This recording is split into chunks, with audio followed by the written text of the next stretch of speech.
Muy buenas tardes, mis amados hermanos en Cristo Jesús, que Dios les continúe bendiciendo. Es un gozo para mí, como dijo el pastor Harry, es un privilegio compartir con ustedes la palabra del Señor en esta mañana, pero primeramente reciban el saludo y la felicitación por su aniversario número 30 de parte de la Iglesia Evangélica Libre GRL, que junto con la Junta Pastoral y demás feligreses envían para ustedes un saludo fraternal y que el Señor les continúe bendiciendo y puedan seguir cumpliendo la misión del Señor aquí en donde ustedes se ubican, que es el sitio donde Dios ha puesto a cada cual a cumplir ese ministerio que el Señor en una oportunidad les encargó a sus discípulos, pero a través de las generaciones ese mismo mensaje ha llegado hasta nosotros y es responsabilidad de nosotros en nuestro tiempo llevar a cabo la tarea que el Señor en aquel momento le encomendó a sus discípulos, que tuvieran el deseo de sus corazones de seguir predicando este evangelio. La verdad que el ventilador es fastidioso, ¿eh? Harry me lo advirtió y aún...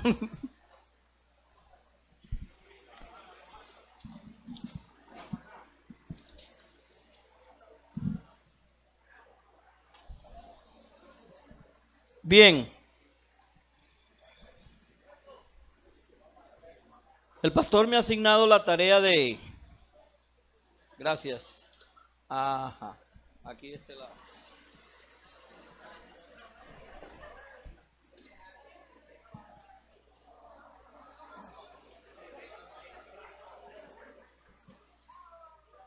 De hablarles acerca de renovando el propósito. Yo decía que esta mañana que escuchando hablar la directora del servicio, y en la mañana cuando yo llegué, apenas entré, lo primero que escuché decir es hablar de compartir el evangelio a otras personas.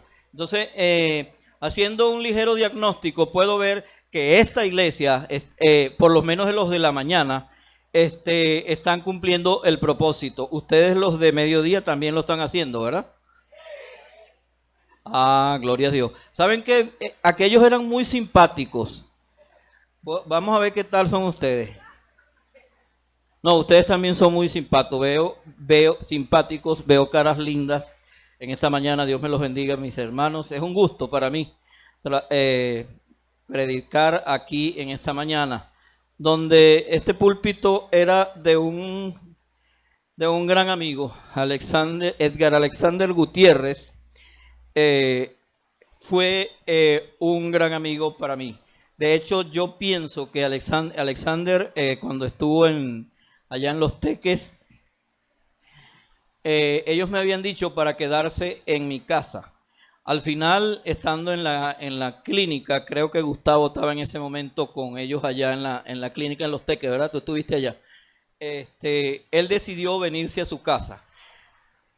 Y yo entendí ese día, mis amados hermanos, como un favor que él me estaba haciendo a mí. Él estaba contagiado de COVID. Yo soy persona diabética.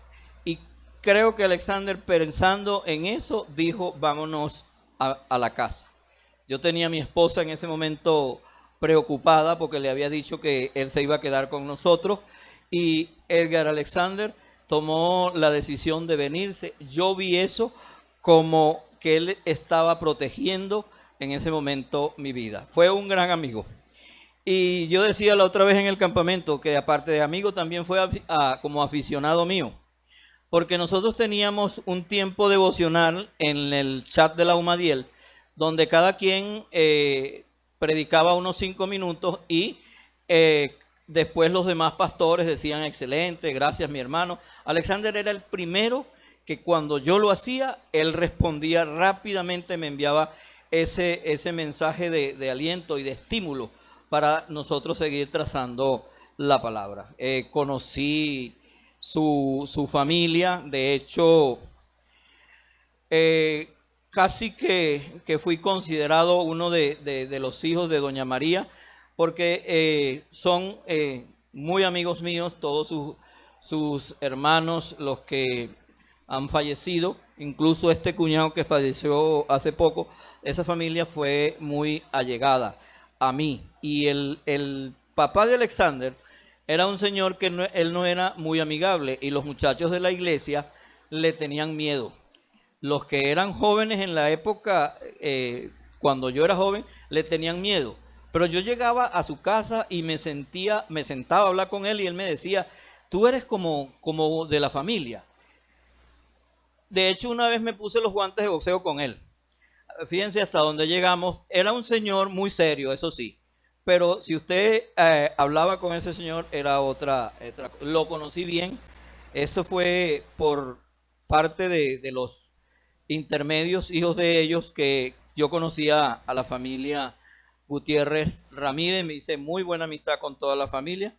Y Alexander nos deja un gran legado aquí en la iglesia de Dios Admirable. El hecho de que esta iglesia siga andando a pesar de lo que han sufrido, es porque esas palabras que citaba Harry así hace un momento nos las dejó Alexander como estímulo para seguir adelante en la lucha que tenemos, que como cristianos tenemos que seguir hasta el día de la venida de nuestro Señor Jesucristo. Muy bien, renovando el propósito, decía yo el temprano que lo primero que renovando este propósito es saber dónde estamos parados. Yo vi en esta iglesia, desde que están a través de la dirección del culto y las palabras que ha dicho su pastor, yo veo en esta iglesia que esta iglesia está bien parada en este sentido. Entienden el propósito de el por qué el Señor les tiene aquí. Y me llama la atención un versículo donde el apóstol Pablo dice lo siguiente en Hechos 20:24. Dice: pero de ninguna cosa hago caso, ni estimo preciosa para mí mismo mi vida, con tal de que acabe mi carrera y el ministerio de llevar la gracia de Dios. Eso está en Hechos 20:24. Este hombre tenía bien claro en su vida cuál era el propósito por el cual estaba vivo, y la comisión la entendió clarita. El Señor allá en el capítulo 13 del libro de los Hechos le dice: apartarme a Pablo y a Bernabé, porque instrumento escogido me es este para llevar mi evangelio ante príncipes y gobernantes de este mundo. Y Pablo vemos que cumplió esas palabras en su vida cuando el Señor le permitió testificar, no solamente en las sinagogas, que era lo primero que él hacía cuando llegaba a algún sitio, se iba a las sinagogas, y de las sinagogas este hombre compartía el evangelio hacia las ciudades y se iba expandiendo, tanto así que él estuvo ante dos gobernantes cumpliendo la palabra del Señor, Félix como Festo.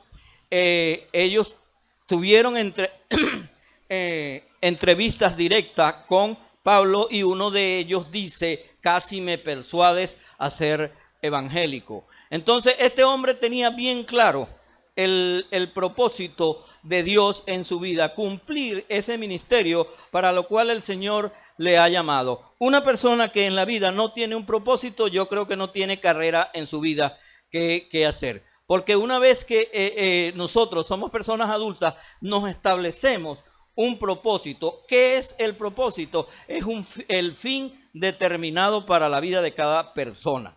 Considero, y también podemos, cuando nosotros estamos en el propósito de Dios, yo le agrego un sinónimo a ese propósito: son los planes que tiene Dios para nuestras vidas. No me lleve el agua.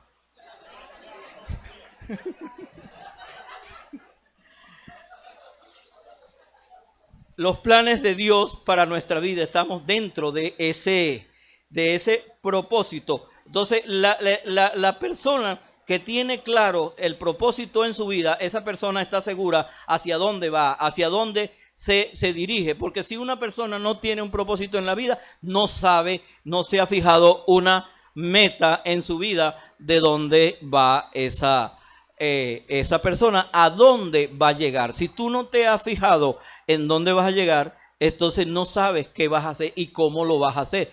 Se van sucediendo las cosas sin ningún fin determinado, sino que las cosas te suceden como el transcurrir de los días, simple y llanamente. Cuando tú tienes ese propósito claro en tu vida, es que tú te das cuenta lo que vas a hacer, y es por eso que cuando tú tienes el propósito bien claro en tu vida, te involucras en el quehacer día a día de esta iglesia, que para algo está aquí. Ustedes son pilares del pueblo de la ciudad de Charallave, porque han sido ejemplo, como vamos a seguir viendo en la disertación.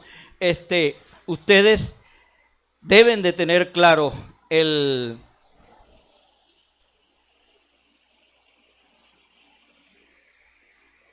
Gracias.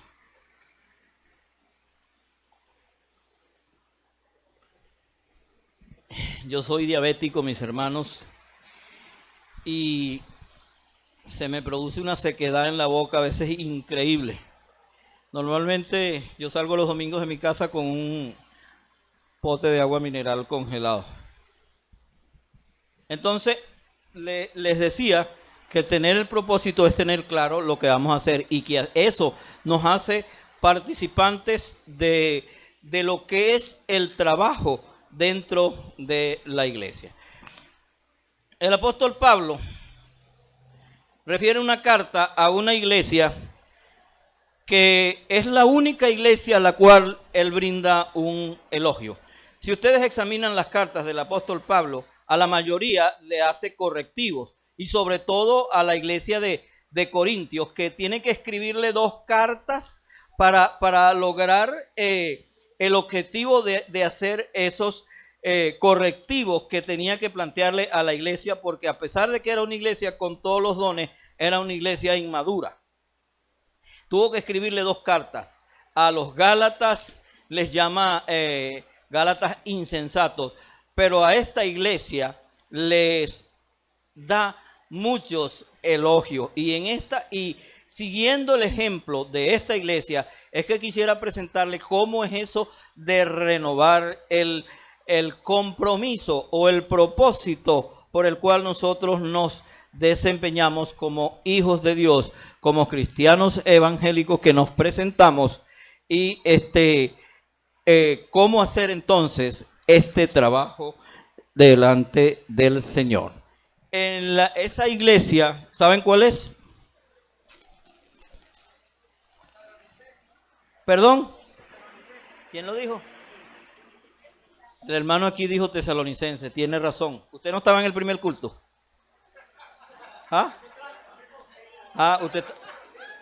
Yo lo vi en el primer culto. No, mentira. Los que están aquí del primer culto no contestaron. Gracias. Ese es mi hermano. La iglesia de tesalonicense. ¿Qué le dice el apóstol Pablo a esta iglesia? Hay 9 aspectos que quisiera considerar. Vamos a ver si logro hacerlo más rápido antes que el hombre con el piano se suba aquí. Entonces, el primer aspecto, quizás resuma algunos aspectos entre puntos. El primer aspecto, y dice el apóstol, vamos a ubicarnos en Primera de Tesalonicenses, el capítulo 1, del versículo 3 en adelante, donde vamos a estar haciendo estas consideraciones de estos aspectos importantes que deben de existir dentro de las iglesias cristianas evangélicas, que somos seguidores de Cristo y que queremos cumplir ese propósito para el cual Dios nos tiene aquí. Y el primer aspecto dice en el versículo 3 que ellos hicieron obras de fe. Su fe obró para el bien de la comunidad en la que estaba diciendo. ¿Y qué es ese obrar de la fe. Si citamos Santiago, él le dice allá en el capítulo 2 de Santiago que la fe sin obra es muerta, y es una fe viva la que nosotros como creyentes en Jesucristo debemos sostener. Esta gente, esa obra de fe que ellos mostraron fue su propia vida, porque ellos mostraron a la comunidad de Tesalónica y fueron más allá. Mostraron que habían sido transformados por el poder del Espíritu Santo. El Espíritu Santo transformó sus vidas de una manera que ellos sí vivieron lo que ellos predicaban. Yo decía en el servicio temprano que nosotros como predicadores debemos de vivir esto. Les comentaba también que mi esposa, ella dice que ella no predica porque es mucha responsabilidad, porque tendría que vivir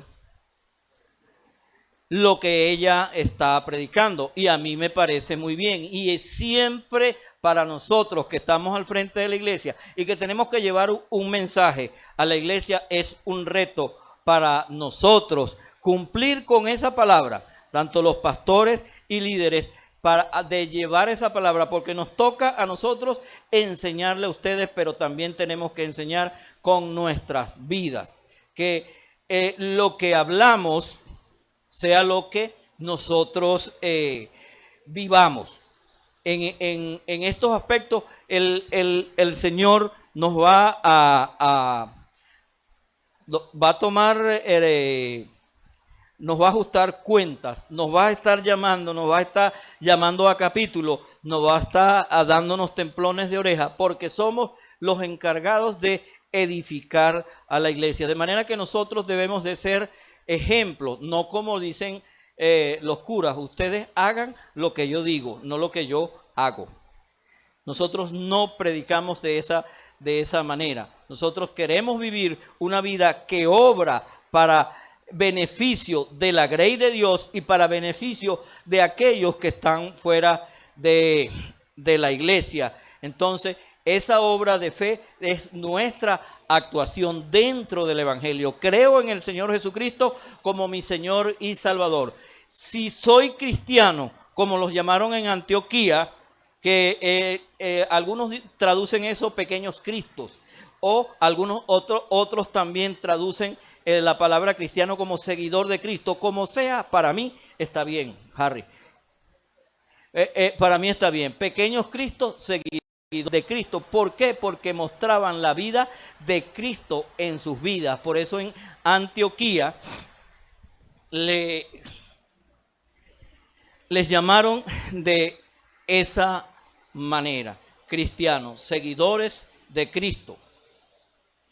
Entonces, esto es una cuestión que nosotros debemos cumplir en nuestras vidas, hacer esa obra de fe que sea un testimonio real de lo que yo estoy viviendo en Jesucristo, y que eso propenderá al bienestar de la iglesia y también de la comunidad, porque pueden otros ver el ejemplo que nosotros somos. Otro aspecto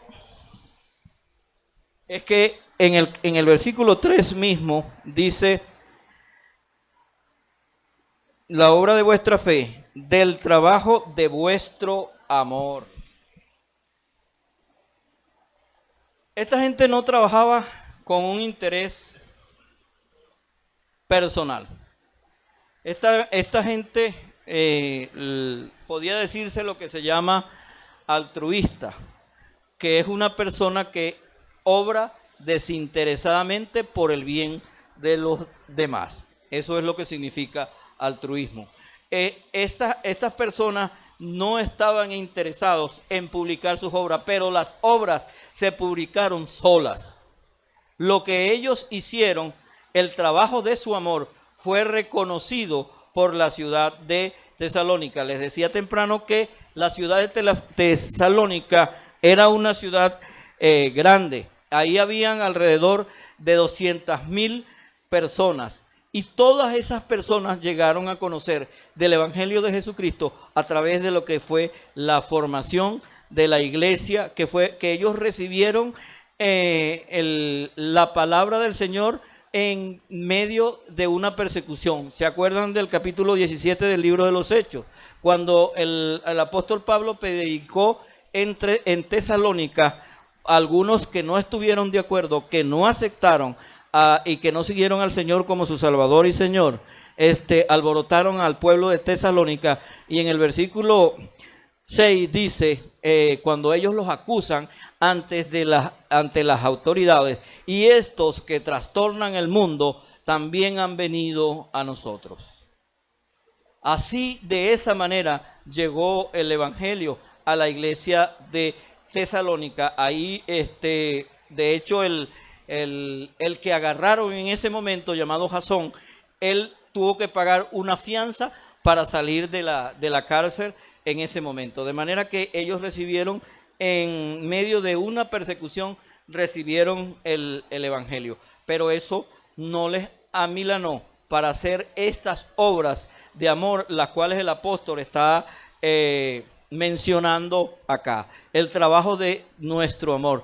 Yo decía temprano también, el hermano que me fue a buscar, él tiene un palio rojo, Jairo. Él, un niñito que lo saludó cuando nosotros nos veníamos, le dijo, pasa por allá para que te comas algo. Y eso, mis amados hermanos, es importante. Yo lo vi como un buen gesto. Pasa para que te comas algo. Pendiente de esa niñez abandonada. En nuestra iglesia, uno de los pastores que nos acompaña, él se ha encargado, él y su esposa se han encargado de los niños. Normalmente los domingos, en la etapa de la pandemia, habían alrededor de 20 niños esperando almuerzo que se les hiciera allá en la iglesia. Y en ese tiempo, cuando la pandemia arreció, pudimos a través de nuestros hermanos servir a la comunidad, porque había algunos padres también que estaban esperando la sopa que se les entregaba en la iglesia. Eso es obra de nuestro amor, preocupación por esas personas que no tienen a Cristo y que a veces no tienen para comer, porque muchos niños van a la iglesia porque allá le ofrecíamos algo para el desayuno. Esa es la obra de nuestro amor, con el único interés de que esos niños estén bien y de enseñarles la palabra de Dios. Lastimosamente, a veces los padres no acompañan a los hijos a la iglesia, y por eso los niños, cuando son adolescentes, toman otro camino. Pero nosotros cumplimos con, por lo menos, darles atención en lo carnal, que es el alimento, y también en lo espiritual, que es la palabra de Dios. Esa es la obra de vuestro amor. Y también quiero citarles un versículo que está en Hebreos 10:24. El escritor de Hebreos le dice que todavía no, hasta el sol de hoy, todavía no hay con certeza quién escribió el libro. Entonces, él les dice a los hermanos en Hebreos 10:24, considerémonos los unos a los otros para estimularnos al amor y a las buenas obras. Amén. Para estimularlos al amor y a las buenas obras. Y en el libro de Tito, también el mismo apóstol Pablo, él habla, creo que alrededor de 5 veces aparece la palabra buena obra. En el libro de Tito, estimulando a esa iglesia en Creta, donde estaba Tito, a hacer lo mismo, a hacer las buenas obras para glorificar el nombre de nuestro Dios. Entonces, esa era la obra que los tesalonicenses desempeñaron en cuanto a la obra de vuestro amor. En el versículo 3 también nos habla el otro aspecto, que tuvieron firmeza en la esperanza. Firmeza en la esperanza. Normalmente oímos decir que la esperanza no avergüenza, ¿verdad? ¿Han escuchado esa expresión? ¿Han escuchado esa expresión, verdad? Sí la han escuchado. Que no han escuchado esa expresión, que la esperanza no avergüenza. A mí, yo decía, yo no estoy muy de acuerdo con esa expresión, porque la esperanza no es un asunto que yo oí de esa esperanza, valga la redundancia. Yo escuché hablar de ella, bueno, creo en la esperanza y me senté a esperar ese hecho del cual me hablaron. Por ejemplo, el agricultor, dice Santiago, que espera la lluvia temprana y la tardía, pero mientras él está esperando, él está procurando escalvar el maíz, quitarle tierra donde tiene de más y cuestiones así. No se quedó sentado, solamente sembró y esperó a que el maíz le creciera. Hay la preocupación en una época donde las cosechas no se dieron por falta de lluvia. Usted veía a los que sembraron preocupados de ir al campo todos los días, porque en esa época que hubo escasez de lluvia, muchos no cosecharon y esa esperanza fue una esperanza muerta. Pero es una esperanza viva la que nosotros tenemos en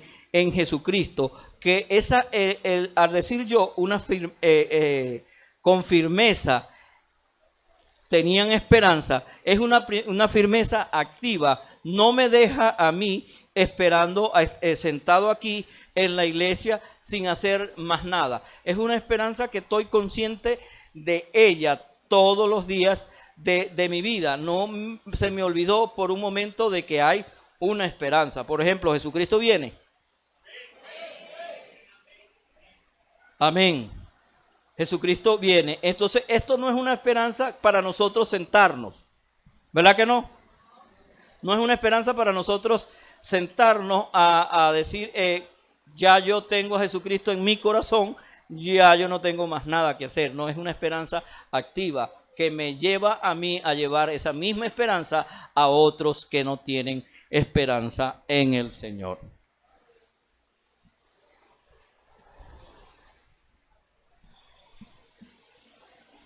Otro aspecto fundamental aquí en esta iglesia, los elogios que el apóstol les da, están en el versículo 6, que dice: y vosotros viniste a ser imitadores de nosotros y del Señor, recibiendo la palabra en medio de gran tribulación con gozo del Espíritu Santo. Vinieron a ser imitadores.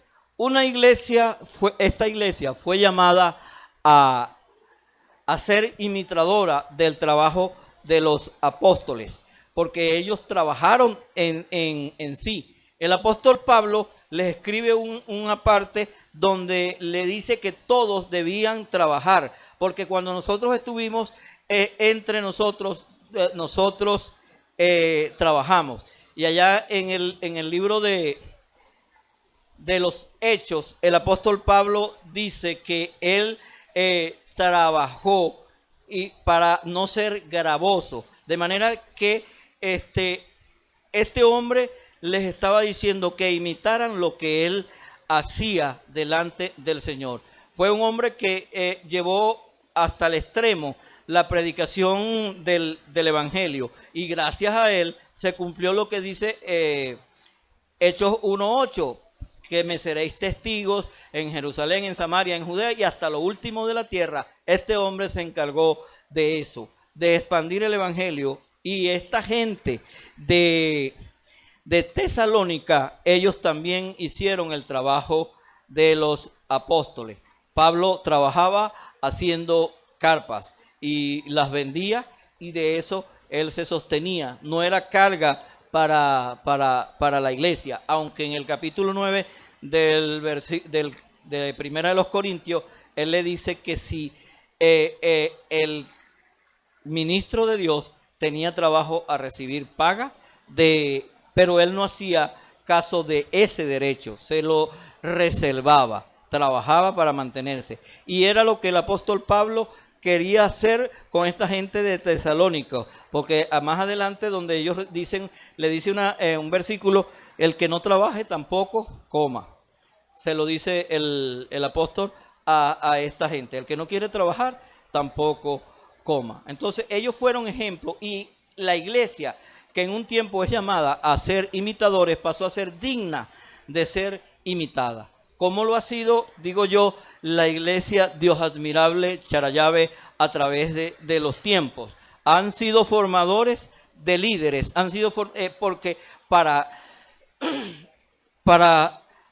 fundar una iglesia deben de ir formando líderes. Me imagino que esta iglesia Dios Admirable San Casimiro, ellos tienen una persona a la cabeza, ¿cierto? Esa persona se ha estado formaron líderes para ir, para llevar el evangelio y fundar otra iglesia. Que esta iglesia se fundó, son hijos de Dios Admirable Caracas, en la época del pastor Francisco Liévano. Era un firme creyente de que la manera de expandir el evangelio era fundando las iglesias. Y ustedes han hecho eso. A partir de esta han salido otras 6 más y contando, porque la cuenta no para, ¿verdad, Harry? Entonces tenemos la confianza y la certeza de que ustedes van a seguir imitando el comportamiento de los apóstoles.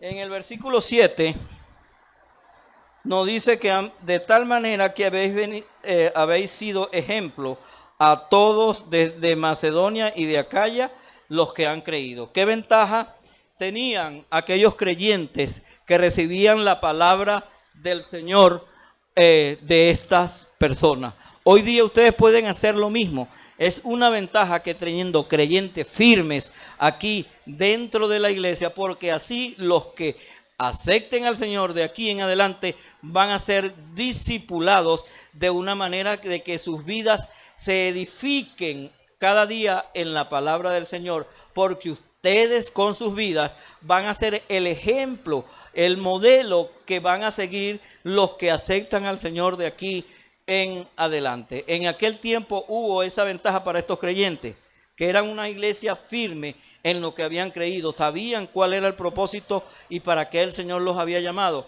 Es una ventaja que tendrán y creo en el Señor los que crean a través de la palabra de Dios, a través de ustedes, que van a seguir cumpliendo el propósito para el cual Dios los ha llamado. Y estamos llamados, mis amados hermanos, a ser modelos, como lo fue esta iglesia de Tesalónica en la etapa de Pablo. Vivimos una etapa bastante difícil, pero debemos nosotros de conservar ese testimonio de ser dignos representantes de nuestro Señor Jesucristo aquí en la tierra.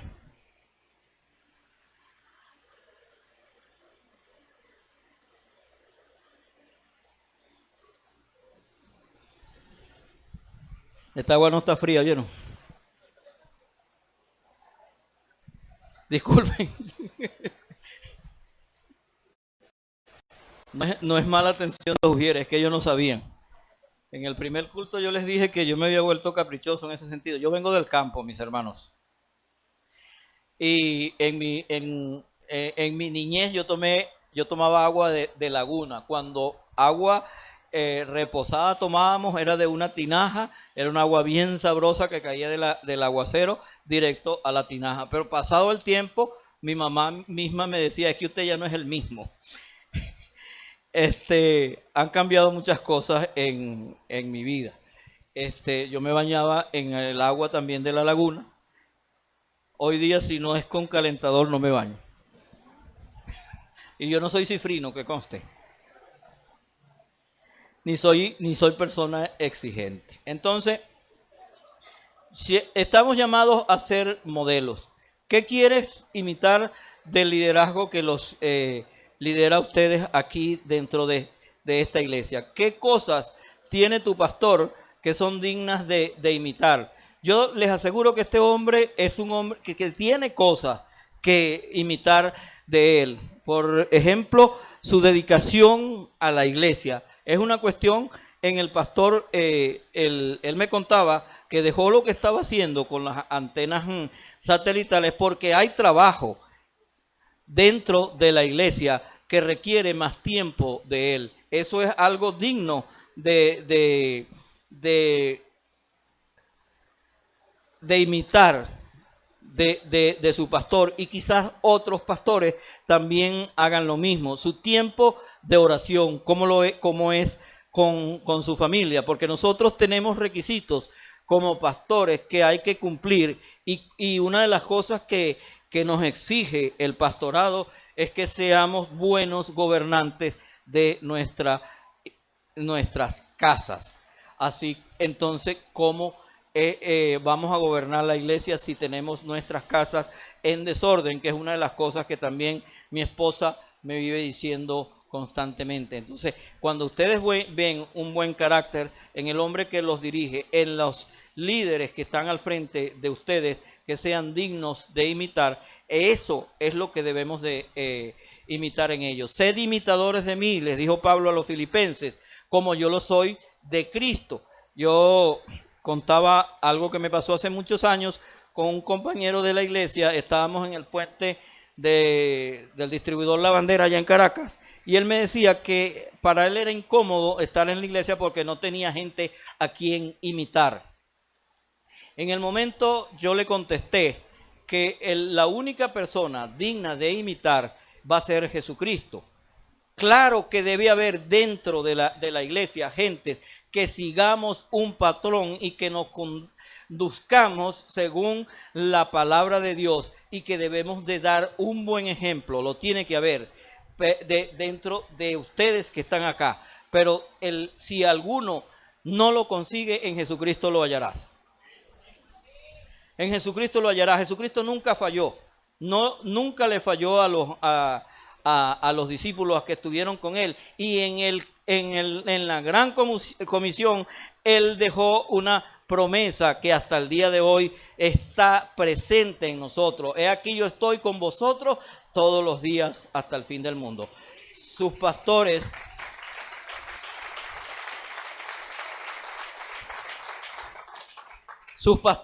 y sus líderes son humanos. Pueden fallar en cualquier momento, pero el Señor Jesucristo nunca falla. Tenemos esa ventaja. Como dijo el apóstol Pablo, mi Dios pues suplirá todas vuestras necesidades conforme a sus riquezas en gloria. Damos gloria a Dios por ello. No nos ha faltado. El Señor no nos ha faltado en nada y nunca nos faltará. Entonces,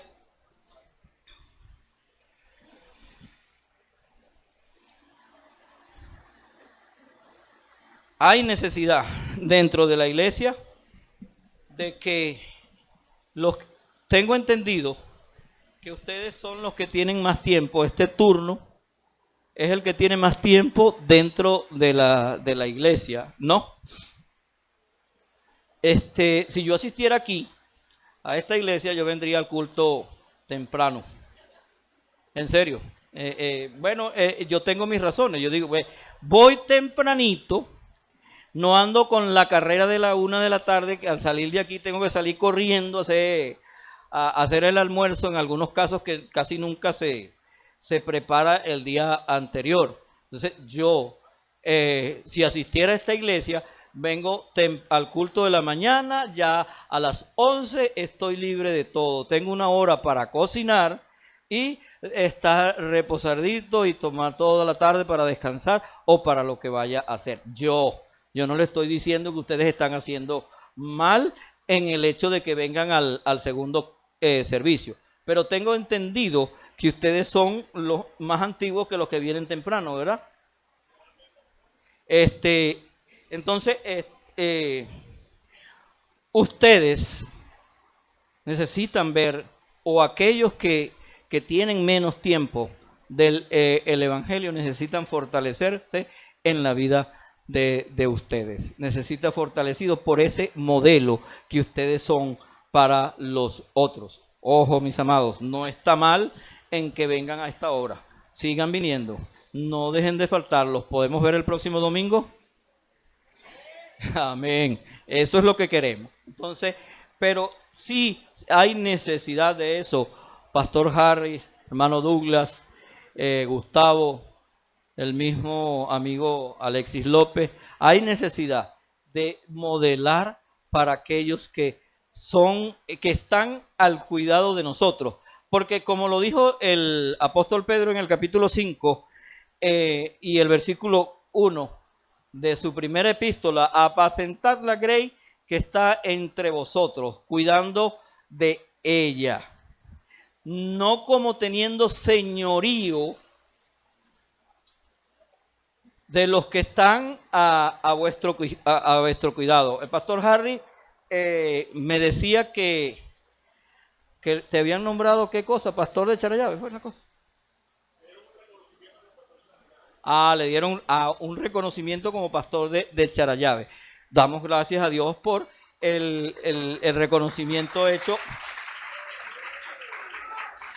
a su pastor. Es un buen ejemplo a seguir, pero Harry no andaba buscando ese reconocimiento del mundo. Él estaba trabajando en la obra del Señor. Se encontró en ese momento ese reconocimiento trabajando en la obra de Dios. Ustedes son testigos del trabajo que él ha hecho aquí en la iglesia. Y una de las cosas que me decía, que había tenido que retirarse del trabajo por el tiempo que necesitaba dedicarle a su iglesia. Vuelvo y repito, ejemplos dignos de admirar, ejemplos dignos de seguir, porque sí necesitamos eso dentro de la iglesia de Cristo, que hayan modelos para otros que vienen detrás de nosotros. Es muy necesario.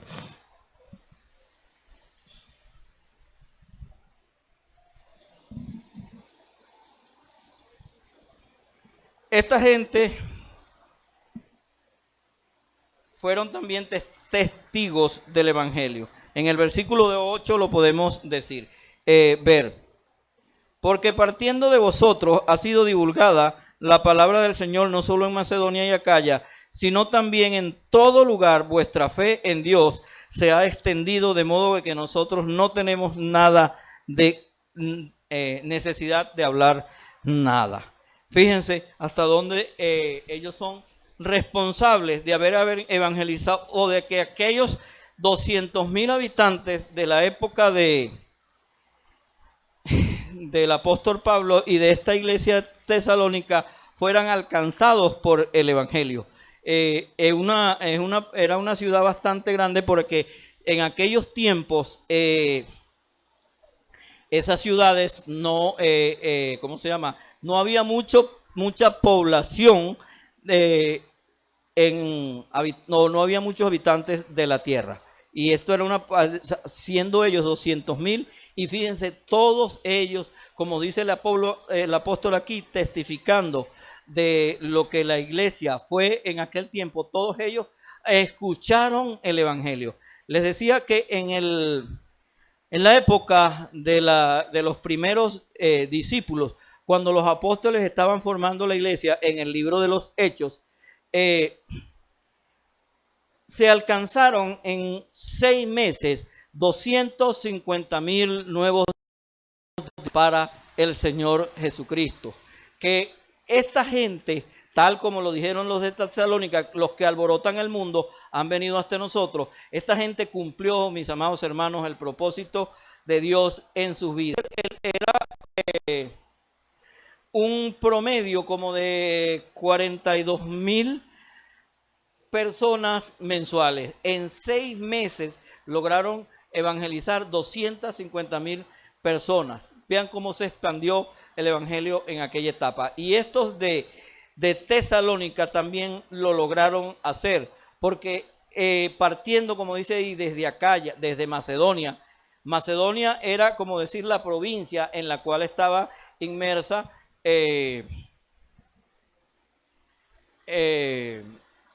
Tesalónica. Hoy día Hay una Macedonia en lo que era yo no sé si es la misma, pero se nombra una Macedonia entre los países europeos en lo que era la antigua Yugoslavia. Por esos lados hay un país que se llama Macedonia. No me pregunten si es el mismo para el día de hoy, porque es muy difícil ubicarla. No tengo la información. Si esa Macedonia es aquella Macedonia.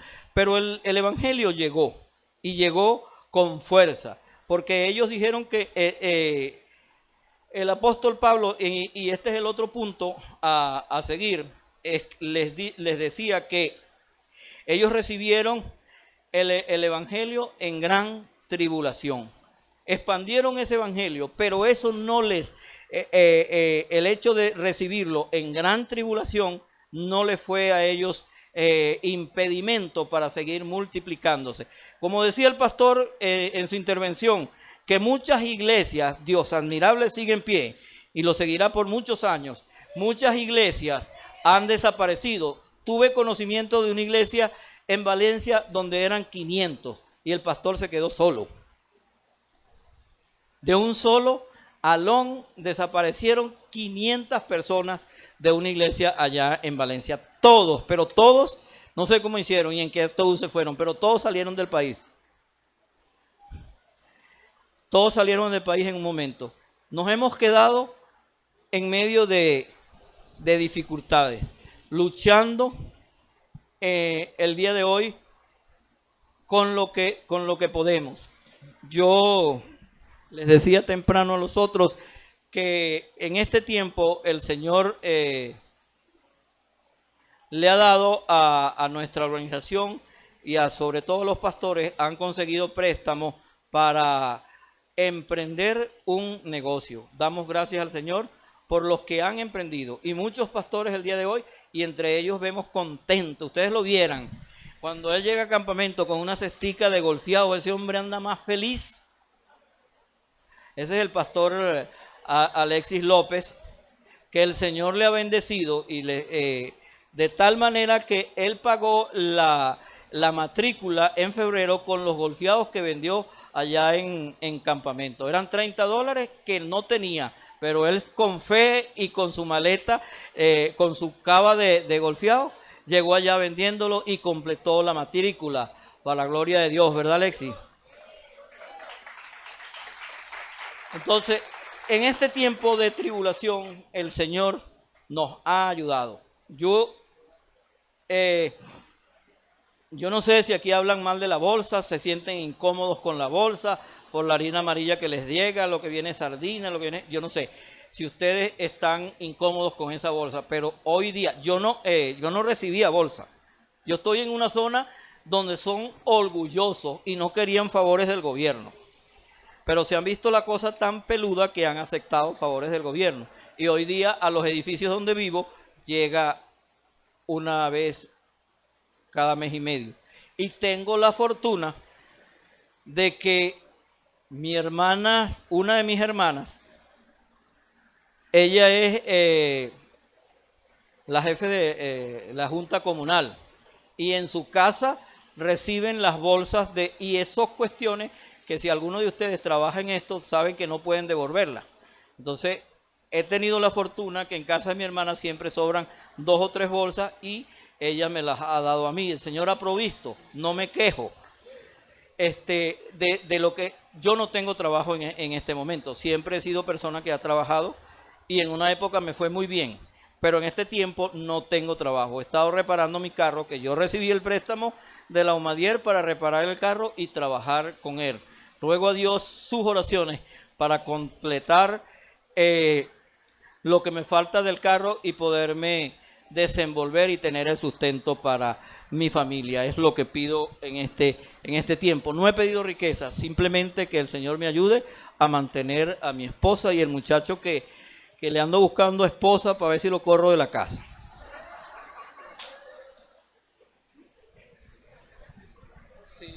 Sí, porque no se quiere ir. Hay el menor, que damos gracias a Dios por él, en este tiempo nos ha estado ayudando por su trabajo, que alcanza para mantenerse él y para ayudarnos a nosotros en la casa. Mi esposa empieza a trabajar a partir del día martes. Pero hemos vivido situaciones, ninguno ha estado mejor que otro. Damos gracias a Dios por quienes han podido salir solventes de esta etapa tan difícil que hemos vivido en el país. Pero esta gente nos da un ejemplo de que ellos recibieron el evangelio en gran tribulación y no se aminoraron por la tribulación que estaban sufriendo en ese momento, sino que siguieron adelante compartiendo la palabra de Dios. Dice aquí que con gozo del Espíritu Santo recibieron la palabra del Señor. No se amilanaron, no se quedaron achantados allí, porque Dios les dio a ellos la voluntad y el querer hacer las cosas para Dios primeramente, y luego tendrían su sustento.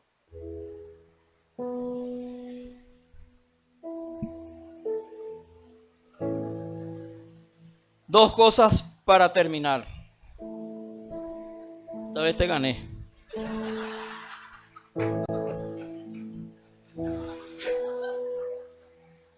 Yo no te odio, ¿oíste?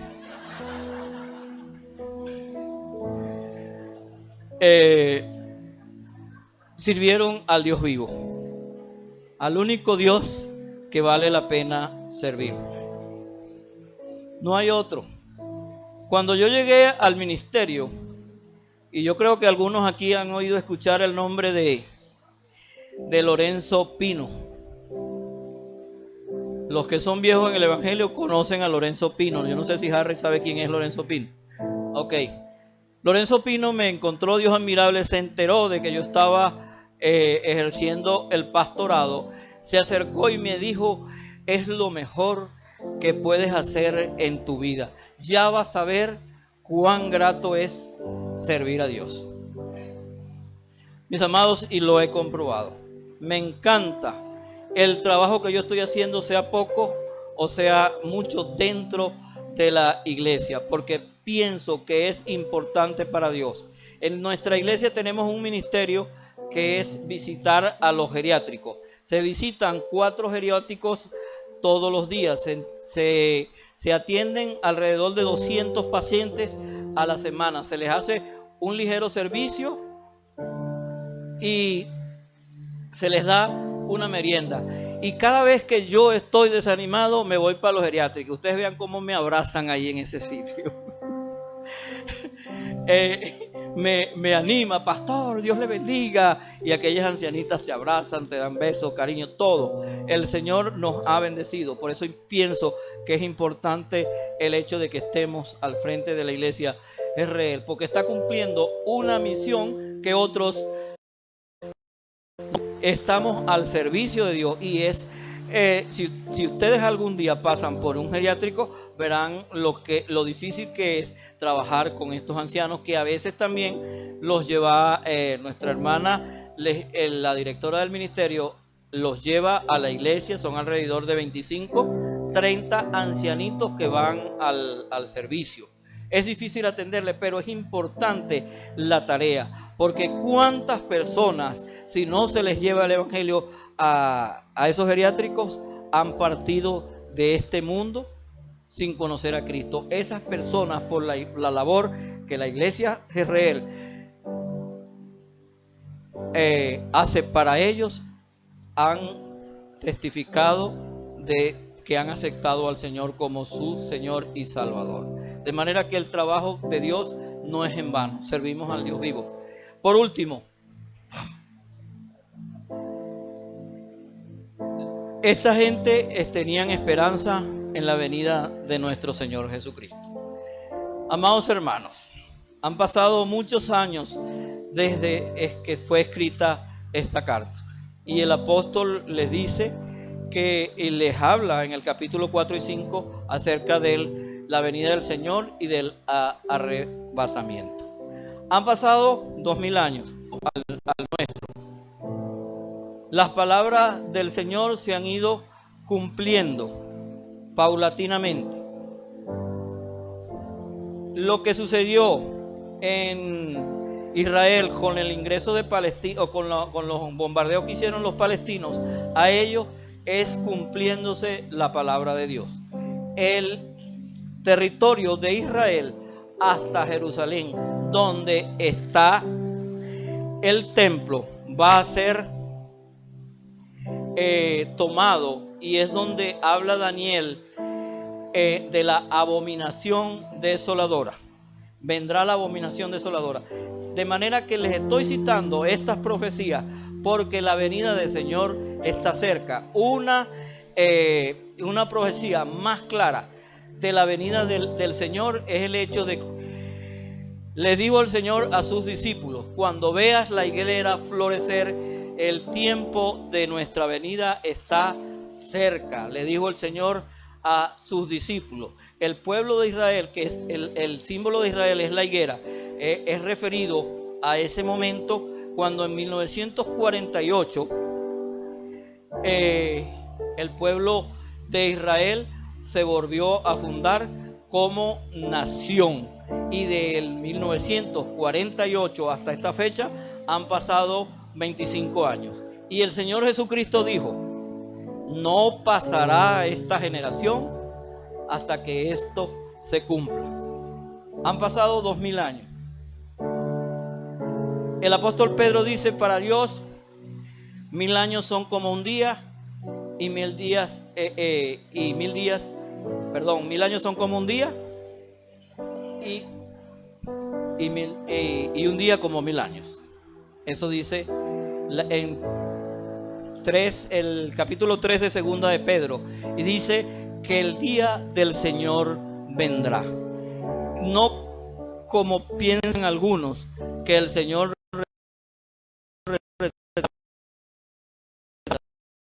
al arrepentimiento, que todos lleguen a oír esa palabra de Dios, porque como dice el Señor Jesucristo mismo, y será predicado este evangelio en toda la tierra, entonces vendrá el fin. Mis amados, eso no está lejos. Eso está a la puerta. A un toque de puerta está la venida del Señor. El apóstol Pablo le escribe a las iglesias pensando en que su época él pudo haber sido arrebatado por el Señor Jesucristo. Él vio en aquel momento la venida del Señor muy transcurrido, quizás 2 días para Dios, pero 2000 años para nosotros humanos. El tiempo nuestro no es el tiempo de Dios, y el tiempo de Dios es perfecto. Pero algo les digo, mis amados hermanos: la venida de Dios está cerca. Cumplamos en nuestras vidas, en nuestro tiempo, el propósito por el cual el Señor Jesucristo nos tiene aquí en la tierra. Dios les bendiga.